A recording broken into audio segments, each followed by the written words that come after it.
요한복음 1장 35절에서 51절 말씀입니다. 또 이튿날 요한이 자기 제자 중 두 사람과 함께 섰다가 예수께서 거니심을 보고 말하되 보라 하나님의 어린 양이로다. 두 제자가 그의 말을 듣고 예수를 따르거늘 예수께서 돌이켜 그 따르는 것을 보시고 물어 이르시되 무엇을 구하느냐. 이르되 랍비여 어디 계시오니이까 하니 랍비는 번역하면 선생이라. 예수께서 이르시되 와서 보라. 그러므로 그들이 가서 계신 데를 보고 그날 함께 거하니 때가 10시쯤 되었더라. 요한의 말을 듣고 예수를 따르는 두 사람 중에 하나는 시몬 베드로의 형제 안드레라. 그가 먼저 자기의 형제 시몬을 찾아 말하되 우리가 메시아를 만났다 하고 메시아는 번역하면 그리스도라. 데리고 예수께로 오니 예수께서 보시고 이르시되 내가 요한의 아들 시몬이니 장차 게바라 하리라 하시니라. 게바는 번역하면 베드로라.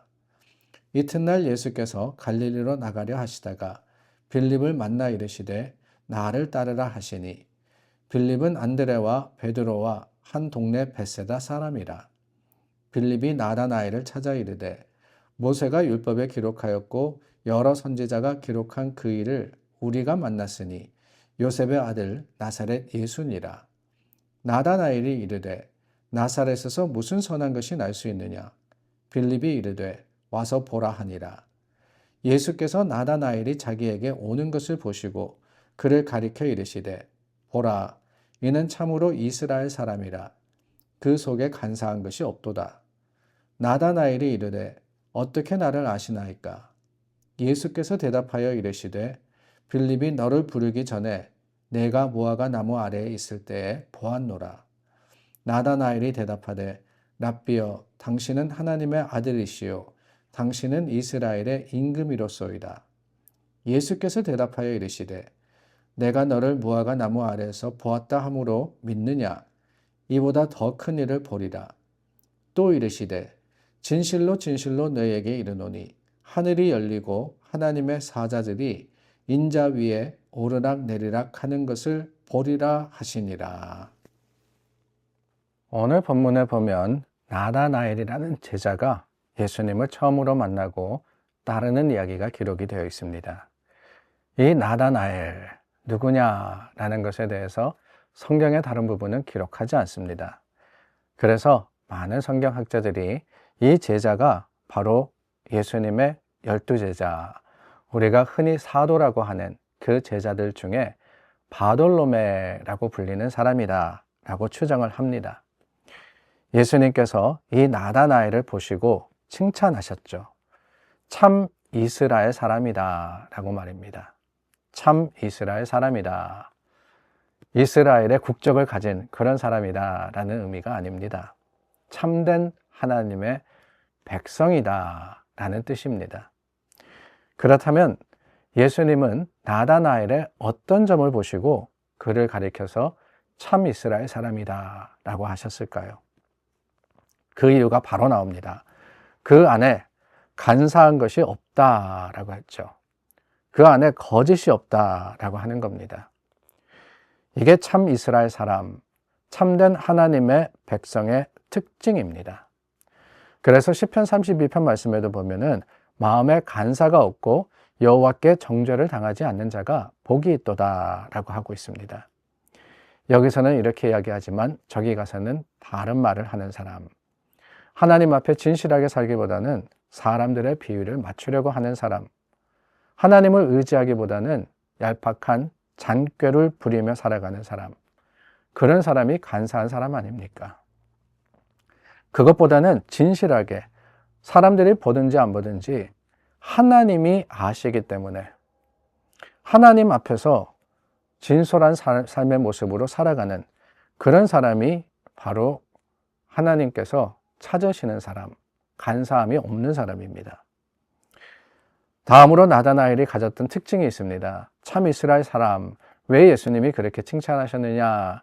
오늘 말씀을 보니까 그를 무화과 나무 아래에 있는 것을 보았기 때문이다 라고 하고 계십니다. 이스라엘 지방, 뜨거운 지방이죠. 그래서 유대인들은 한낮에 커다란 무화과 나무 아래에서 말씀을 묵상하면서 하나님께 기도를 드렸습니다. 그러므로 예수님께서 그를 무화과 나무 아래에서 보았다라고 하신 것은 이 나다나엘이라는 사람이 한적한 곳에서 사람들이 보든 안 보든 기도에 힘쓰는 것을 보았다라고 하는 겁니다. 하나님 나라를 사모하는 사람, 그냥 그 나무 아래에서 쉬었다가 아니에요. 하나님의 말씀을 보고 그리고 기도하고 묵상하고 이것을 예수님께서 눈여겨보았다라고 하시는 것이지요. 열왕기상 4장 말씀에 보면은 솔로몬이 이스라엘을 다스릴 때 나라가 평안했다라는 표현이 나옵니다. 그런데 뭐라고 하느냐? 단에서부터 브엘세바까지 각기 포도나무 아래와 무화과 나무 아래서 평안히 살았다라고 하고 있습니다. 포도나무와 무화과 나무 아래서 평안히 살았다. 아니 그냥 위치가 그렇다는 게 아니죠. 나라가 태평성대를 누렸다라고 하는 겁니다. 우리가 알듯이 이스라엘이라는 나라는 사실 조용한 날이 없는 그런 나라였습니다. 수많은 강대국에 둘러싸여 있었고 그럼으로써 침략을 받았고 전쟁을 치러야 하는 그런 나라였습니다. 그런데 그 이스라엘의 역사 중에 평안한 때가 있었는데 그때가 바로 솔로몬이 통치하던 시대였다라고 하는데 그것을 표현하는 표현이 뭐냐? 무화과 나무 아래서 평안히 살았다라고 하는 거예요. 왜 그러느냐? 다름이 아닙니다. 말씀드린 대로 그 나무 아래에 있다라는 표현은 성경에서 하나님을 묵상하고 하나님을 찾고 구했다라고 하는 그런 뜻이기 때문에 그렇습니다. 하나님을 간절하게 찾았다라고 하는 거죠. 평안하다 그래서 자신들이 가지고 있는 것, 자신들이 성취한 것을 누리는데 그친 것이 아닙니다. 솔로몬은 백성들과 함께 하나님을 찾았고 하나님을 구했고 평화의 시대였지만 하나님께서 친히 통치하는 하나님의 나라가 되기를 바라여서 모든 백성들과 함께 주님 앞에 나왔다라고 하는 것이지요. 그래서 그 솔로몬의 시대에서부터 무화과 나무 아래 있다라고 하는 것은 하나님께서 다스리기를 바라는 하나님의 권위와 또한 하나님의 주제를 인정하고 고백하는 그런 표현으로 쓰였습니다. 예수님께서 나다나엘을 보실 때 무화과 나무 아래 있다. 그가 하나님을 진심으로서 찾았던 사람이다 라는 것을 표현하시는 말씀이에요. 메시아가 오기를 바라면서 하나님 말씀 가운데 선포된 그 예언을 마음에 품고 주님의 때를 기다렸던 사람, 그러면서 그 말씀에 나와 있는 교훈들이지 않습니까? 하나님의 뜻대로 간사함이 없이 거짓함이 없이 하나님께서 원하시는 그 모습으로서 주님께서 바라는 삶을 살았던 하나님의 사람, 그것이 나다나엘이었다라고 하는 겁니다.